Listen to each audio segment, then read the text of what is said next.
నమస్తే STV news కి స్వాగతం. నేను సుధా. బులెటిన్ల ముందుగా హెడ్లైన్స్. అమరావతి నిర్మాణానికి పాలనపరమైన అనుమతులకు కేబినెట్ ఆమోదం. ఇంటర్ విద్యార్థులకు కూడా మధ్యాహ్న భోజనం అమలు చేసేందుకు నిధులు మంజూరు. కృష్ణా జిల్లా గన్నవరం మండలంలో చిరుత మృతి. పందులకు పెట్టిన ఉచ్చులో చిక్కుకున్న పులి.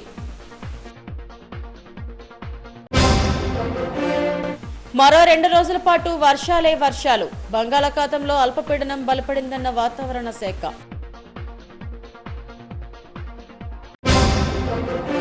భక్తజన సందోహంతో కోలాహలంగా మారిన కనక మహాలక్ష్మి అమ్మవారి దేవస్థానం. 3వ గురువారం ప్రత్యేక పూజలు నిర్వహించిన అర్చకులు.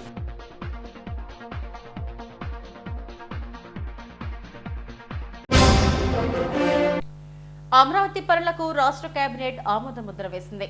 24,276 కోట్ల విలువైన పనులకు పాలనాపరమైన అనుమతులు ఇచ్చింది. మంగళగిరి ఎయిమ్స్ కు అదనంగా 10 ఎకరాల భూమి కేటాయించడానికి మంత్రివర్గం ఆమోదం తెలిపింది. పోలవరం ఎడమ కాలువ పనులకు మళ్లీ టెండర్లు పిలిచేందుకు ఆమోద ముద్ర వేసింది. అమరావతి సచివాలయంలో ముఖ్యమంత్రి చంద్రబాబు అధ్యక్షతన మంత్రివర్గ సమావేశం జరిగింది. మొత్తం 21 అంశాలతో కూడిన ఎజెండాతో కేబినెట్లో చర్చించారు. ఇందులో భాగంగా మంత్రివర్గం పలు కీలక నిర్ణయాలకు ఆమోదం తెలిపింది. ముఖ్యంగా సిఆర్డీఏ 42, 43 సమావేశాల్లో తీసుకున్న నిర్ణయాలను ఆమోదించింది. ఇంటర్ విద్యార్థులకు ఉచితంగా పాఠ్య పుస్తకాలు ఇచ్చే అంశం సహా మధ్యాహ్న భోజనానికి నిధులు విడుదల చేసేందుకు కేబినెట్ ఆమోదించింది. మార్క్ఫెడ్ ద్వారా ధాన్యం కొనుగోలు చేసేందుకు 1000 కోట్ల రుణాన్ని మంజూరు చేసేందుకు ఆమోదం లభించింది. రాజధాని నిర్మాణానికి హట్కో ద్వారా 11,000 కోట్లు, కేఎఫ్డబ్ల్యూ ఆర్థిక సంస్థ ద్వారా 5,000 కోట్లు రుణం పొందేందుకు ఆమోదం తెలిపారు. 10 జిల్లాల్లోని వరద ప్రభావిత బాధితులకు రుణాల రీషెడ్యూల్ కోసం స్టాంప్ డ్యూటీ మినహాయింపు ప్రతిపాదనకు ఆమోదం తెలిపారు. మున్సిపాలిటీ చట్టం 1965 సవరణకు సంబంధించిన ప్రతిపాదనను మంత్రివర్గం తిరస్కరించిందని సమాచార శాఖ మంత్రి పార్థసారథి మీడియాకు వెల్లడించారు. ఇప్పటి వరకు కూడా పనులు ప్రారంభించని 25% కంటే తక్కువైన పనులు 44,195 పనులు ఉన్నాయి. వాటి విలువ 11,400 కోట్ల రూపాయలు. వాటిని టెండర్స్ని క్యాన్సిల్ చేసి మళ్ళీ టెండర్లో పిలిచే విధంగా అనుమతి ఇవ్వటం జరిగిందని చెప్పేసి మనం చేస్తాను. అదేవిధంగా 33,717 ప్రాజెక్టులు వివిధ దశల్లో ఉన్నాయి. పైపులు సప్లై చేస్తాం కానీ లేదా కొంత పని ప్రారంభించడం కానీ వాటన్నిటినీ కూడా నిర్దిష్ట సమయంలో పూర్తి చేయడానికి అనుమతి మంజూరు చేయడం జరిగిందని చెప్పేసి మనం చేస్తాను. దీంట్లో ప్రధానంగా 3 ప్రాజెక్టులు, పులివెందుల్లో త్రాగునీటి ప్రాజెక్టు, అదేవిధంగా ద్రోణాచలం, ఉద్దానం. అంటే ఇక్కడ తీవ్ర నీటి సమస్యలు ఉన్నాయి కాబట్టి ఈ ప్రాజెక్ట్స్ని కంటిన్యూ చేసి కంప్లీట్ చేయాలని చెప్పేసి మరి నిర్ణయించడం జరిగింది.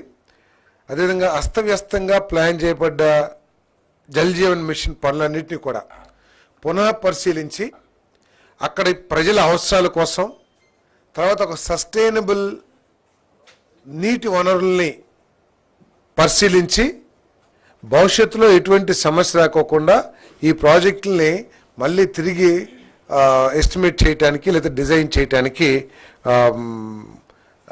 నిర్ణయం తీసుకుందని చెప్పేసి మనం చేస్తున్నాను. దీంట్లో గత ప్రభుత్వం ఎంత నిర్లక్ష్యంగా వ్యవహరించిందంటే ఈ జల్ జీవన్ మిషన్ యొక్క ముఖ్య ఉద్దేశం ఏంటంటే సస్టైనబుల్ వాటర్ సోర్స్, నదులు కానివ్వండి, లేకపోతే రిజర్వాయర్స్ కానివ్వండి, లేకపోతే చెరువులు కానివ్వండి, సర్ఫేస్ వాటర్ కానివ్వండి, వీటి ద్వారా త్రాగునీటి వసతి ఏర్పాటు చేయాలి. ఎందుకంటే ఇది పర్మనెంట్, తర్వాత కొంత ప్యూరిటీ వాటర్ ఉంటుంది. కానీ ఈ ప్రభుత్వం బాధ్యతారహితంగా బోర్లు వేసేసి ఆ బోర్లతోనే అదే నీటిని, ఎందుకంటే ఎండిపోయే అవకాశం ఉంటుంది. సో ఇవన్నీ కూడా ఆలోచన చేయకోకుండా చేయటం ఈ జల్ జీవన్ మిషన్ని పూర్తిగా వినియోగించుకోలేకపోవటం గత ప్రభుత్వం యొక్క ఫెయిల్యూర్ అని చెప్పేసి కూడా నేను మనవి చేస్తా ఉన్నాను. తర్వాత అత్యంత ముఖ్యమైన నిర్ణయాలు ఏమిటంటే అమరావతి, ఇప్పటి వరకు డోలాయమానంలో ఉన్న అమరావతి గత ప్రభుత్వ నిర్వాహకం మూలంగా కానివ్వండి, తీసుకున్న అసంబద్ధ నిర్ణయాల మూలంగా కానివ్వండి, ఈ రాష్ట్రానికి రాజధాని లేకుండా పోయిన విషయం రాష్ట్ర ప్రజలందరూ కూడా తెలుసు.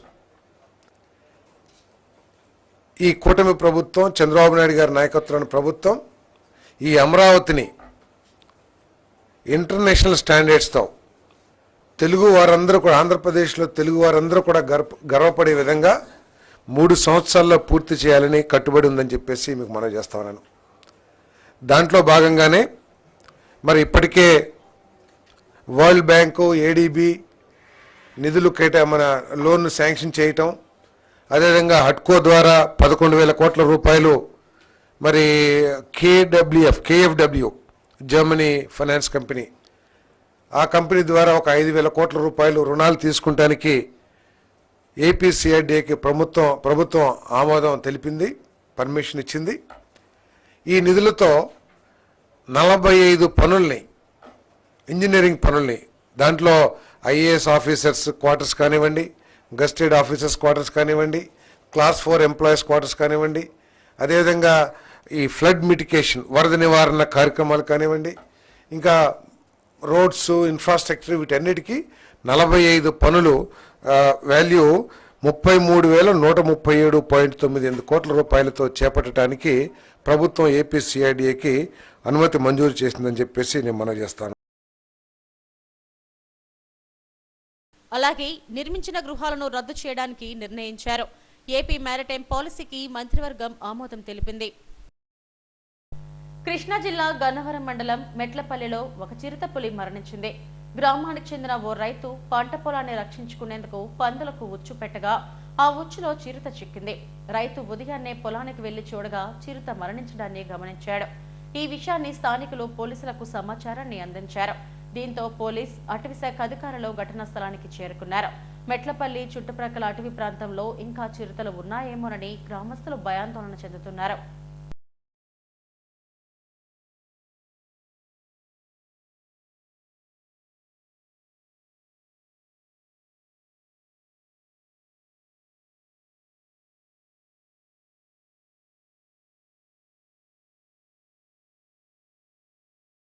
పశ్చిమ మధ్య బంగాళాఖాతంలో ఏర్పడిన తీవ్ర అల్పపీడనం కొనసాగుతుంది. దీని ప్రభావంతో రాగల 48 గంటల్లో కోస్తాంధ్ర అంతటా విస్తారంగా వర్షాలు కురుస్తాయని విశాఖ వాతావరణ కేంద్రం తెలిపింది. సముద్రం అల్లకల్లోలంగా ఉన్నందున మత్స్యకారులెవరూ వేటకు వెళ్లొద్దని అధికారులు హెచ్చరించారు. బంగాళాఖాతంలో ఏర్పడిన అల్పపీడనం కొనసాగుతుంది. ఇది వాయుగుండంగా మారే అవకాశం లేదని విశాఖ వాతావరణ కేంద్రం అధికారులు స్పష్టం చేశారు. దీని ప్రభావంతో రానున్న 12 గంటల్లో వాయువ్య దిశగా ఉత్తర తమిళనాడు, దక్షిణ కోస్తా తీరం వైపు వెళ్లే అవకాశం ఉంది. రాగల 24 గంటల్లో శ్రీకాకుళం, విజయనగరం, అల్లూరి, విశాఖ జిల్లాల్లో భారీ నుంచి అతి భారీ వర్షాలు కురిసే అవకాశం ఉంది. అలాగే ఉమ్మడి ఉభయ గోదావరి జిల్లాలు, ఏలూరు, కృష్ణా, ఎన్టీఆర్, గుంటూరు, బాపట్ల, ప్రకాశం, నెల్లూరు, అన్నమయ్య, చిత్తూరు, తిరుపతి జిల్లాల్లో తేలికపాటి నుంచి మోస్తారు వర్షాలు కురిసే అవకాశం ఉందని అధికారులు వెల్లడించారు. ఉత్తరాంధ్ర జిల్లాలో భారీ నుంచి అతి భారీ వర్షాలు కురుస్తాయని విశాఖ వాతావరణం కేంద్రం ఇన్ఛార్జ్ డైరెక్టర్ కేవైఎస్ శ్రీనివాస్ తెలిపారు. నైరుతి బంగాళాఖాతంలో ఉన్నటువంటి తీవ్ర అల్పపీడనం అది ఈరోజు ఉదయానికి ఇటు తీవ్ర అల్పపీడనంగా నైరుతి బంగాళాఖాతం మరియు దానికి దగ్గరలో ఉన్నటువంటి పశ్చిమ మధ్య బంగాళాఖాతం అంటే వెస్ట్ సెంట్రల్ బే ఆఫ్ బెంగాల్లో తీవ్ర అల్పపీడనంగా కొనసాగుతోంది. అది నెక్స్ట్ 12 అవర్స్ వరకు నియర్లీ నార్త్ వెస్ట్ డైరెక్షన్లో అంటే వాయు దిశలో వెళ్తూ ఇటు నార్త్ తమిళనాడు, సౌత్ ఆంధ్ర కోస్ట్కి చేరువలోకి వచ్చి నెక్స్ట్ సబ్సిక్వెంట్ 24 అవర్స్లో అది నియర్లీ నార్త్ వర్డ్ డైరెక్షన్ అంటే సుమారు అంటే ఆల్మోస్ట్ ఉత్తర డైరెక్షన్లో వెళ్తూ ఆంధ్రప్రదేశ్ కోస్ట్కి ఆల్మోస్ట్ ప్యారల్గా వెళ్ళే ఛాన్సెస్ అయితే ఉంది. దీని ఫోర్కాస్ట్ ప్రకారం మనం చూస్తే నెక్స్ట్ కమింగ్ 24 అవర్స్ వరకు ఇటు దక్షిణాంధ్ర అండ్ ఉత్తరాంధ్ర రెండు ప్రాంతాలు కూడా పలు ప్రాంతాలు ఒక మాస్టర్ వర్షాలు, అలాగే కొన్ని జిల్లాలకు అయితే 1-2 భారీ వర్ష సూచన కూడా అయితే ఈరోజు కూడా మనం కంటిన్యూ చేస్తున్నాం. అవి ముఖ్యంగా అయితే Vizianagaram, Visakhapatnam, Anakapalli, Kakinada and next Konaseema, west Godavari and దక్షిణ కోస్తాలు అన్నటువంటి కృష్ణా, ప్రకాశం, నెల్లూరు ఈ జిల్లాలకు అయితే 1-2 చోట్ల భారీ వర్ష సూచన ఇస్తున్నాం. అలాగే ఈ రైన్ఫాల్ యాక్టివిటీ రేపటి కూడా కొన్ని జిల్లాలకి కంటిన్యూ అయ్యే ఛాన్స్ ఉంది. ఇది రేపటి వరకు చూస్తే భారీ వర్ష సూచన శ్రీకాకుళం, విజయనగరం, విశాఖపట్నం, అనకాపల్లి, కాకినాడ ఈ జిల్లాలకు 1-2 చోట్ల భారీ వర్ష సూచన అయితే రేపటి వరకు ఇస్తున్నాం. అలాగే నెక్స్ట్ లాస్ట్ 24 అవర్స్లో అంటే గడిచిన 24 గంటల్లో ఒక మాస్టర్ వర్షాలు పలు ప్రాంతాల్లో అంటే ఇటు ఉత్తరాంధ్రలో కానీ దక్షిణ కోస్తా కానీ రికార్డ్ అవ్వడం జరిగింది. అత్యధికంగా అయితే బొండపల్లి అంటే విజయనగరం డిస్ట్రిక్ట్లో ఉన్నటువంటి అక్కడ 3 సెంటీమీటర్స్, అలాగే మరకమీడియం విజయనగరంలో ఉన్నటువంటి చోట 2 సెంటీమీటర్లు, అలాగే మరికొన్ని చోట్ల 1 సెంటీమీటర్ రైన్ఫాల్ కూడా రికార్డ్ అవ్వడం జరిగింది. అలాగే నెక్స్ట్ ఇప్పుడు ఈ రైన్ఫాల్ యాక్టివిటీ ఇవాళ రేపు కూడా కొనసాగే ఛాన్సెస్ అయితే ఉన్నాయి. మరోవర్ ఈదురుగాల ప్రభావం కూడా ఆల్మోస్ట్ కొంచెం యాజ్ ప్రెడిక్టెడ్ ఎస్టర్డే ఇంక్రీజ్ అవుతుంది. ఇది ఈ దక్షిణ కోస్తా, దక్షిణాంధ్ర ప్లస్ ఉత్తరాంధ్ర 2 చోట్ల 2 తీరం వెంబడి కూడా బలమైన ఎదురుగాలులు అయితే గంటకి 35 నుంచి 45, అలాగే నెక్స్ట్ ఫర్దర్గా some times it may go up to 55 kilometres per వరకు వెళ్ళే ఛాన్స్ ఉన్నట్టుగా చెప్తున్నాం. అందుచేత ఇటు ఉత్తరాంధ్ర ప్లస్ దక్షిణాంధ్ర కోస్తా ఉన్నటువంటి మత్స్యకారులు అందరూ కూడా వేటకు వెళ్ళాలని చెప్తున్నాం. అలాగే స్క్వాలీ విండ్స్ యొక్క ప్రభావం ఈ పోర్ట్స్ మీద కూడా మనకి స్పష్టంగా కనిపిస్తుంది. అంచేది ఇటు ఉత్తరాంధ్రలో ఉన్నటువంటి కలింగపట్నం కానీ భీమునిపట్నం, నెక్స్ట్ విశాఖపట్నం, గంగవరం, కాకినాడ, నెక్స్ట్ దక్షిణ కోస్తా ఉన్నటువంటి మచిలీపట్నం, ఈ నౌకాశ్రయానికి అయితే 3వ నెంబర్ ప్రమాద హెచ్చరిక ఎగరవేస్తుందిగా కన్సర్న్డ్ పోర్ట్ అఫీషియల్స్కి ఇన్ఫర్మేషన్ ఇవ్వటం జరిగింది. బంగాళాఖాతాన్ని వరుస అల్పపీడనాలు కుదిపేస్తున్నాయి. సాధారణంగా రుతుపవనాలు బలంగా ఉన్నప్పుడు సముద్రంలో అల్పపీడనాలు ఏర్పడతాయి. ఈ ఏడాది నైరుతి ఈశాన్య 2 రుతుపవనాలు బలంగా ఉన్నాయని వాతావరణ శాఖ అధికారులు చెబుతున్నారు. అందుకు ఎక్కువ అల్పపీడనాలు ఏర్పడ్డాయని తెలిపారు. అల్పపీడనం ఏర్పడిన తర్వాత సముద్ర భూ ఉష్ణోగ్రతలు అనుకూలిస్తే వాయుగుండంగాను అనంతరం తుఫానుగా మారుతున్నాయని విశ్లేషించారు. బురుజుపేటలోని కనక మహాలక్ష్మి అమ్మవారి దేవస్థానంలో మార్గశిర మాసోత్సవాలు అంగరంగ వైభవంగా జరుగుతున్నాయి. 3వ గురువారం ఆలయానికి భక్తులు పోటెత్తారు. చాంతాడంత క్యూ లైన్లో బారులు తీరి అమ్మవారిని దర్శించుకుని తరించారు. ఉత్తరాంధ్ర ప్రజల ఇలవెల్పు, కోరిన కోరికలు తీర్చే కల్పవల్లి, భక్తుల పాలిట కొంగు బంగారం సిరుల తల్లి కనక మహాలక్ష్మి అమ్మవారి మార్గశిర మాసోత్సవాలు వైభవంగా జరుగుతున్నాయి. ఆ అమ్మవారికి ప్రీతిపాత్రమైన గురువారం నాడు భక్తుల తాకిడి అధికమవుతుంది. ఉత్తరాంధ్ర జిల్లాల నుండే కాకుండా పొరుగు జిల్లాలు, పొరుగు రాష్ట్రాల నుండి భక్తులు పెద్ద సంఖ్యలో తరలివచ్చారు. ఆ అమ్మవారికి స్వయంగా అభిషేకం చేసుకునే అవకాశం ఈ ఆలయంలోనే ఉంటుంది. చెంబుడు పసుపు నీళ్లు అమ్మవారిపై వేస్తే సకల శుభాలు కలుగుతాయని భక్తుల విశ్వాసం. అమ్మవారిని దర్శించుకునేందుకు తెల్లవారుజాము నుండే భక్తులు బారులు తీరారు. 3వ గురువారం సందర్భంగా అమ్మవారికి మార్గశిర పంచామృత అభిషేకం, క్షీరాభిషేకం తదితర పూజాధికారులు నిర్వహించారు. పెద్ద సంఖ్యలో భక్తులు తరలిరావడంతో ఎలాంటి ఇబ్బందులు తలెత్తకుండా పటిష్టమైన ఏర్పాట్లు చేశారు. మార్గశిర మాసంలో అమ్మవారిని దర్శించుకోవడం తమ భాగ్యమని భక్తులు ఆనందం వ్యక్తం చేశారు. దర్శనానికి ఇబ్బందులు లేకుండా ఆలయ అధికారులు చేసిన ఏర్పాట్లు సంతృప్తికరంగా ఉన్నాయని తెలిపారు. సిరుల తల్లికి 3వ గురువారం సందర్భంగా ప్రత్యేక పూజాధికారులు నిర్వహించినట్టు అర్చకులు చెప్పారు. మార్గశిర విశిష్టతను వివరించారు. మాది ఎన్ఏడి కాలనీ నుంచి వచ్చాము. మేము ఎన్ఏడి కాలనీ నుంచి వచ్చాము. ఫస్ట్ టైం కాదు, ఇది వస్తుంటాం. మేము వచ్చి గంట అయిపోయింది, 2 అవర్స్ ఇలాగైపోయింది. అనకాపల్లి మాది. నా పేరు Govindarao. Plus line 100 rupees line కూడా 2 అవర్స్ అబౌవ్ అయింది, కానీ ఇంకా ఇక్కడే ఉన్నాం. ఇప్పుడు 12 గంటలకు వచ్చాం, ఇప్పుడు 2 అవుతున్నట్టుంది. ఇంకా ఇక్కడ ఉన్నా అంటే ఇంకా చాలా దూరం, 75% ఉంది ఇంకా మేము లైన్ కట్టడానికి. 5 అవుతుందేమో బయటికి రావడానికి తెలియట్లేదు. ఇంకా భోజనాలు అవి కూడా చేయలేదు. అది నేనైతే లోకల్ అండి, అంటే మాకే ఇక్కడ ఇంత లైన్ ఉందంటే ఈ దూరం నుంచి వచ్చిన వాళ్ళు మాత్రం చాలా దారుణం. అసలు లైన్ అయితే ఫాస్ట్ నడట్లేదు, మాకు చాలా ఇబ్బందిగా అయితే ఉంది. అమ్మవారికా నేను నిత్యం వెళ్తాను ఆ తల్లి దగ్గరికి, కోరికలు తీరుకుంటూ రాము కదా అమ్మవారి దగ్గరికి. ఎప్పుడు అమ్మవారు సుఖ సంతోషాలతో ఆయుర ఆరోగ్యాలతో ఉండమని దీవించి అమ్మవారు బంగారం బాగా కొనుక్కోమంటారు, అదైతే బాగా కొంటాము. మా కనకమహాలక్ష్మి తల్లి అంటేనే కనకమ్మ కదా, అమ్మవారు అదే కల్పవల్లి, చాలా ఇదిగా ఉంటారు అమ్మవారు. దర్శనం చాలా బాగా అయింది. తోసుకోవడం గట్రా అలాంటివి ఏమి లేవు. ఒక క్రమశిక్షణగా ఒక పద్ధతిగా వెళ్ళింది. అందరూ కూడా ఆనందంగా సంతోషంగా దర్శనం చేసుకున్నారు. అందరూ హ్యాపీ అయ్యారు. భోజనాలు సూపర్, భోజనాలు తిరగలేదు. శ్రీ కనక మహాలక్ష్మీదేవి అయిన నమః. నా పేరు ముష్టి వెంకటేశ్వర ఘనపాఠి, వేద పండితులు. కనక మహాలక్ష్మి అమ్మవారికి ప్రీతైనటువంటి మార్గశిర మాస మహోత్సవములు జరుగుతూ ఉన్నవి. ఈరోజు 3వ లక్ష్మీ వారము, విశేషమైనటువంటి పర్వదినము.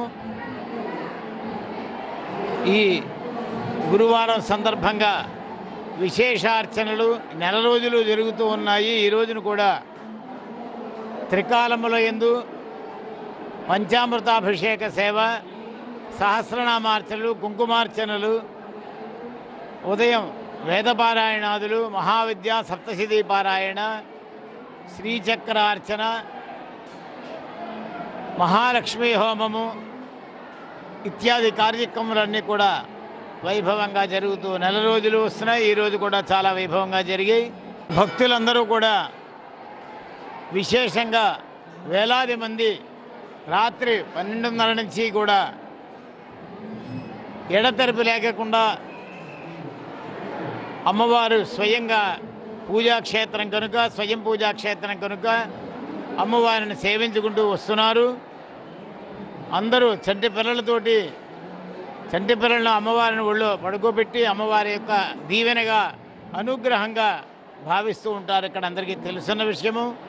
అలాగే మనం బంగారం కొనుక్కున్న, నూతన వస్త్రములు ధరించిన, ఇవన్నీ కూడా అమ్మవారికి సమర్పణ చేయడం, అమ్మవారి ద్వారా మనం అనుగ్రహం పొందుతున్నట్టుగా భావిస్తూ, కోరికలు తీర్చేటువంటి తల్లి, కొంగు బంగారు తల్లి కనక మహాలక్ష్మి అమ్మవారు కనుక అందరికీ కూడా అనుభవైక వేద్యము. అమ్మవారిని ప్రార్థన చేయడంలో విశేషమైనటువంటి పర్వదినాలు మార్గశిర మాసము, లక్ష్మీవారము, 3వ లక్ష్మీవారము. అందరూ కూడా భక్తులందరూ విశేషంగా వచ్చి అమ్మవారి అనుగ్రహం కోసం బారులు తీరి అమ్మవారి యొక్క పూజా కార్యక్రమాల్లో పాల్గొంటున్నారు. మార్గశిర మాసోత్సవాల్లో భాగంగా ఆలయ అధికారులతో పాటు పలు స్వచ్ఛంద సంస్థలు భక్తులకు సేవలు అందిస్తున్నాయి. ఆర్టీసీ ప్రత్యేక సర్వీసులను నడుపుతుంది. భక్తులకు దర్శనం అనంతరం అమ్మవారి అన్నప్రసాదాన్ని జగన్నాథ సత్రంలో అందజేస్తున్నారు. కెనడాలో ఉన్నత విద్యను అభ్యసిస్తున్న యువకుడు మృతి చెందాడు. గాజువాక 74వ వార్డుకు చెందిన ఫణి కుమార్ మృతి చెందడంతో ఆ కుటుంబంలో విషాద ఛాయలు అలుముకున్నాయి. 4 నెలల క్రితం కెనడాలో ఎంఎస్ చదివేందుకు ఫణి కుమార్ వెళ్లాడు. 2 రోజుల క్రితం ఫణి స్నేహితులు తల్లిదండ్రులకు ఫోన్ చేసి మృతి చెందాడని తెలిపారు. మృతుడు తండ్రి పిల్లి నాగప్రసాద్ తమ మృతదేహాన్ని ఇండియాకు తీసుకురావాలని టీడీపీ రాష్ట్ర అధ్యక్షుడు పల్లా శ్రీనివాస్ కు కోరినట్లు తెలిపారు. రాష్ట్ర ప్రభుత్వం తరపున అన్ని విధాలా సహకరిస్తామని పల్లా చెప్పారని అన్నారు. 1 ఇయర్ ఎంఎస్ చేయడానికి అని మొన్న ఆగస్టు 21వ తారీఖున వెళ్ళాడు సార్. తీరా మొన్న 14వ తారీఖు శనివారం వాళ్ళ రూమ్మేట్ మాకు ఫోన్ చేసి మీ అబ్బాయి చనిపోయాడు అని అన్నారు సార్. తీరా ఎందుకు చనిపోయాడు అంటే ఏమో తెలియదు విషయాలని, ఏదో అక్కడ మెడికల్ ఎగ్జామినర్ నెంబర్ ఇచ్చారు సార్. ఇలాగ బాడీ ఎగ్జామిన్ చేసి కానీ మేము చెప్పలేము అని అన్నారు సార్. ఈ టైంలో నేను మా ఎమ్మెల్యే గారిని పల్లా శ్రీనివాస్ గారిని కలిశాను సార్. కలిస్తే మీరేం బాధపడొద్దు, గవర్నమెంట్ తరఫున నేనేం చేయాలో చేస్తాను అని కలెక్టర్ గారికి మాట్లాడారు సార్. అలాగే భరత్ గారికి కూడా, ఎంపీ భరత్ గారికి కూడా మాట్లాడారు సార్. ఆయన కూడా నేను న్యాయం చేస్తాను, నేను చూస్తానని బాగా స్పందించారు సార్. ఎమ్మెల్యే గారు, ఎంపీ గారు. నేను కలెక్టర్ గారిని స్వయంగా వెళ్ళి కలిసి ఇలా నేను విన్నవించాను సార్. ఆయన కూడా బాగా స్పందించి గవర్నమెంట్ తరఫున మీకు అంత సహకారం చేస్తామని అన్నారు సార్.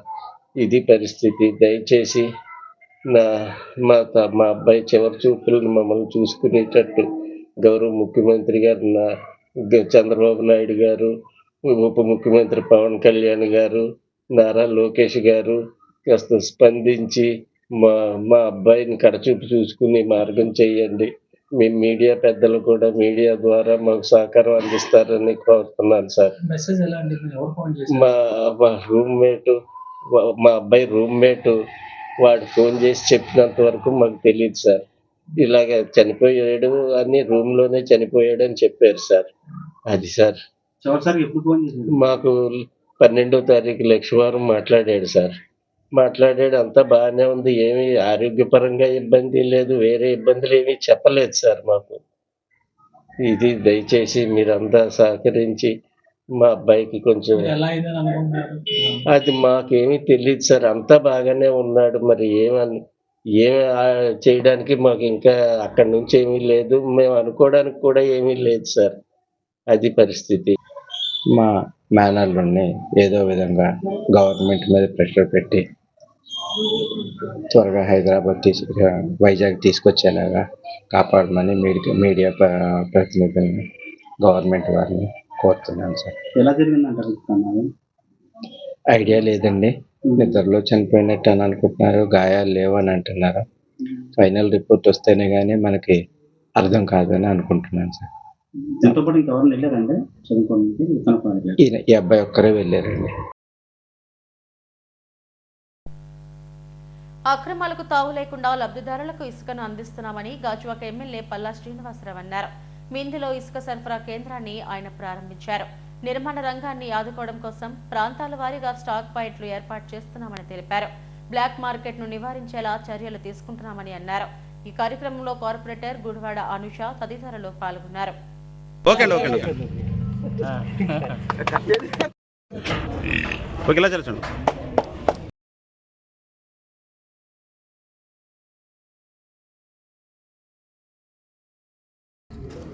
కేవలం 1000 రూపాయలు అవుతుంది.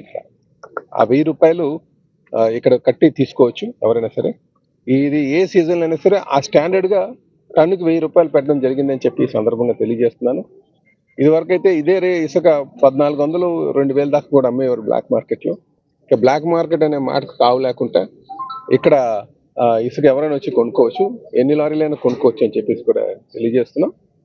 దీనివల్ల ప్రభుత్వానికి టన్నుకి 400 రూపాయలు గతంలో కట్టేవారు. ఆ 400 రూపాయలు ఇప్పుడు సీనరేజ్ రూపంలో అది నష్టపోయినప్పటికీ కూడా ఇక్కడ ఎకనామిక్ యాక్టివిటీ, ఈ కన్స్ట్రక్షన్ రంగం ఊపందుకుంటే మిగతా ట్యాక్సెస్ వచ్చేటటువంటి ఆదాయం ట్యాక్సుల ద్వారా వచ్చేటువంటి పరిస్థితి ఉంది. కనుక ప్రభుత్వం ఉచిత ఈ ఇసుక విధానం తేవడం జరిగిందని చెప్పి తెలియజేస్తున్నాం.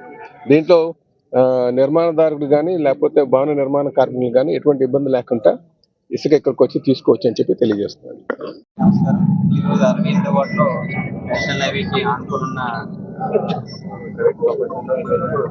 నాగేంద్ర గారు శాండ్ స్టాక్ చేస్తున్నారు. ఆయన ఆహ్వానం మేరకు ఈరోజు ఇక్కడికి రావడం. ఈ కార్యక్రమానికి రాష్ట్ర టీడీపీ అధ్యక్షులు రాజువాక శాసనసభ పెద్దలు అల్లా శ్రీని గారు, ఎంఆర్ఓ గారు, రాజువాక సీఏ గారు రావడం జరిగింది. ఈ కార్యక్రమం ప్రారంభించారు. ఈ ఇసుక అనేది మాకు ఈ ప్రాంతానికి దగ్గరగా రావడం సంతోషకరమైన విషయమైనా సరే చుట్టుపక్కల ప్రాంతాలకి ఈ ట్రాఫిక్ ఇబ్బంది రాకుండా చూసుకోవాలని యాజమాన్యాన్ని కోరుతున్నాను. అదేవిధంగా ఈ ఇసుక అనేది బ్లాక్ మార్కెట్ జరగకుండా ఎటువంటి అవకతవకలు కాకుండా ప్రజలకి ఉపయోగపడే కార్యక్రమం కాబట్టి ఇది సవ్యంగా జరగాలని వాళ్ళని ఎక్స్ప్రెస్ చేస్తూ వాళ్ళకి శుభాకాంక్షలు తెలియజేస్తున్నాను. తనకు రావాల్సిన జీతాన్ని ఇచ్చేందుకు ఎస్బీఐ యాజమాన్యం ఇబ్బందులకు గురిచేస్తుందని విశ్రాంత ఉద్యోగి ఎం రాజ్ కిషోర్ తెలిపారు. తుని బ్రాంచ్ లో క్యాషియర్ గా పనిచేసి రిటైర్ అయ్యారని, 20 నెలల సస్పెన్షన్ పీరియడ్ కు రావాల్సిన అసలు వడ్డీతో సహా తనకు చెల్లించకుండా జాప్యం చేస్తున్నారని ఆందోళన వ్యక్తం చేశారు. అంబేద్కర్ భవన్ లో విదసం నేత బూసి వెంకట్రావుతో కలిసి మీడియాతో మాట్లాడారు. తనకు న్యాయం చేయాలని విజ్ఞప్తి చేశారు. అవసరమైతే కోర్టులో పెట్టిన కేసును కూడా విత్డ్రా చేసుకుంటానని ఆయన వెల్లడించారు.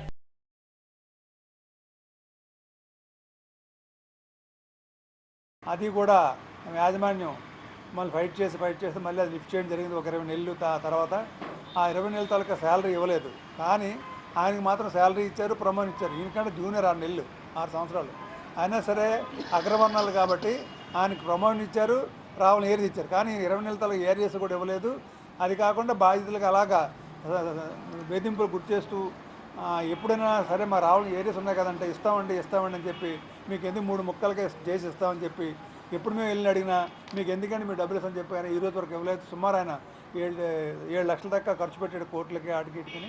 ఏ డబ్బులు అయినా సరే దళితుడికి అన్యాయం జరిగింది కాబట్టి మిగతా రాబోయే తరానికి కూడా అన్యాయం జరగకుండా ఉండాలన్న ఉద్దేశంతో ఈ రాజకిషోర్ గారి పట్టుదలతో ఈ ఎన్పిఎల్లో రీసెంట్గా 12,156 కోట్ల రూపాయలని అదానీకి మాఫీ చేసినటువంటి ఘనమైన బ్యాంకు.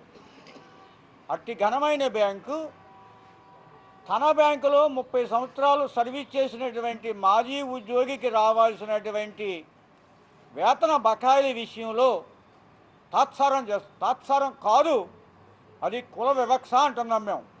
ఇతను ఎస్సీ వాడు కాబట్టే 2 దశాబ్దాలుగా అతను రావాల్సినటువంటి వేతన బకాయిలను ఇవ్వకుండా తిప్పుతూ ఉంది.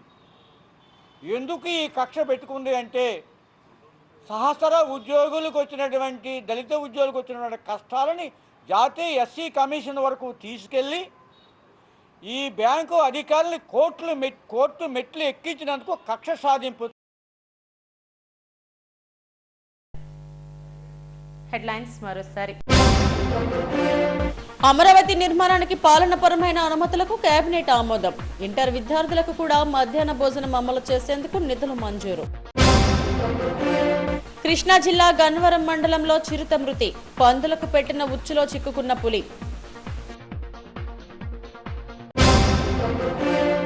మరో 2 రోజుల పాటు వర్షాలు. బంగాళాఖాతంలో అల్పపీడనం బలపడిందన్న వాతావరణ శాఖ.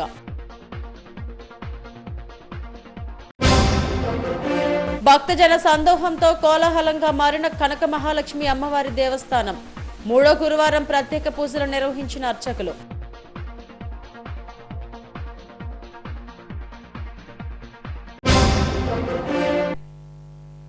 ఇవి ఇప్పటివరకున్న బులెటిన్ అప్డేట్స్. మరిన్ని వార్తా విశేషాల కోసం చూస్తూనే ఉండండి SDV న్యూస్. నమస్తే.